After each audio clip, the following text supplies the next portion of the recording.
असां पंहिंजे मंशूर ऐं पंहिंजो प्रोग्राम PS 9 N 193 जे अवाम जे साम्हूं रखियो आहे ऐं असांखे अवाम जेका पज़ीराई ऐं मोट ॾिनी आहे उन मूं असां सम्झूं था त जमीयत उलमा इस्लाम जा नुमाइंदा किताब जे निशान ते ज़िले शिकारपुर में कामयाबु थींदा ऐं माज़ीअ में उन्हनि सां थियल जेके बि वादा ख़िलाफ़ियूं आहिनि उन्हनि जे हुकूक ते ऐवाननि में वेही करे जेके धाड़ा लॻा विया 8 फरवरी ते इन तक जो अवाम पाण सां थियल तमामु तर ज़्यादतियुनि जो बदिलो वठंदो ऐं इंतिखाबी निशान किताब खे कामयाबु कंदो। सिंध जे अंदरि मजमूई तौर ते नून लीग ऐं जमीयत उलमा इस्लाम MQM ऐं GDA ऐं सिंध जे क़ौम परस्त तंज़ीमुनि जंहिंमें क़ौमी अवामी तहरीका ऐं डॉक्टर कादिर मक्सी जी जमात आहे उन्हनि जो हिकिड़ो गॾियल इतिहाद आहे। उन्हनि में सीट एडजस्टमेंट थी आहे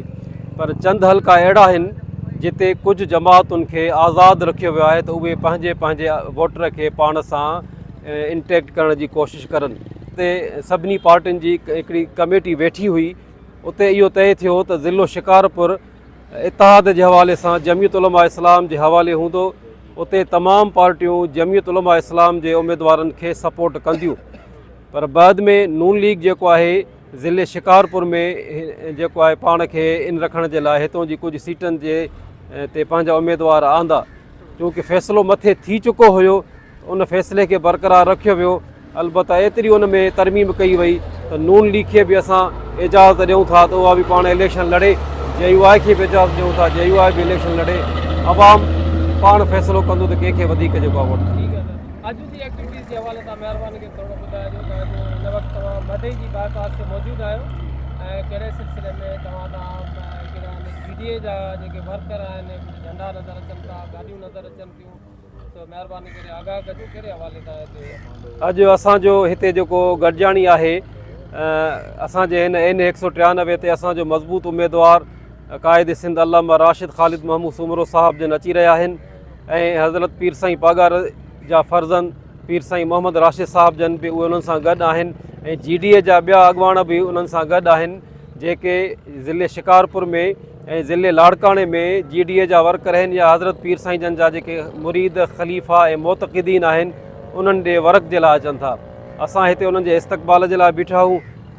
हिन रोड जे मुख़्तलिफ़ जॻहियुनि ते पीर साईं पागरे जा मुरीद ऐं जमीयत उलमा इस्लाम जा वर्कर हज़रत पीर साईं जे इस्तक़बाल ऐं क़ाइद सिंध जे इस्तक़बाल में हिते मौजूदु आहिनि। अन क़रीब उहे हिते पहुचण वारा आहिनि। उन्हनि सां गॾिजी करे असां हितां जा जेके बि दरगाह जा जेके मुरीद आहिनि पीरगोट दरगाह जा उन्हनि सभिनी जे तरफ़ वेंदासीं। उन्हनि खे वोट जे लाइ पीर साईं पागारो हुकुम कंदो त उहे वोट जमीयत उलमा इस्लाम जे उम्मीदवारनि खे ॾियनि। अदा साईं, असां काफ़ी अरसे खां इन इलेक्शन जे मरहले में हलूं था पिया, वर्क हले थी पई ऐं मुख़्तलिफ़ जॻहियुनि ते अवाम सां मिलिया आहियूं पर मां जेका हिन दफ़े अवाम में बेदारी ॾिसां थो, जेका अवाम जमीयत उलमा इस्लाम जे उम्मीदवारनि खे मोट ॾिए थो, बिलख़ुसूस ज़िले शिकारपुर जे अंदरि शायदि असांखे पहिरियां अहिड़ी मोट अवाम जे तरफ़ां न मिली आहे ऐं यकीनन मां इहा शइ चई सघां थो त हिन टाइम जेका इलेक्शन आहे उहा जमीयत उलमा इस्लाम जी फेवर में आहे ऐं अवाम जेको आहे उहो जमीयत उलमा इस्लाम सां गॾु आहे ऐं तमामु तकनि ते ज़िले शिकारपुर में जमीयत उलमा इस्लाम जा उम्मीदवार कामयाबु थींदा।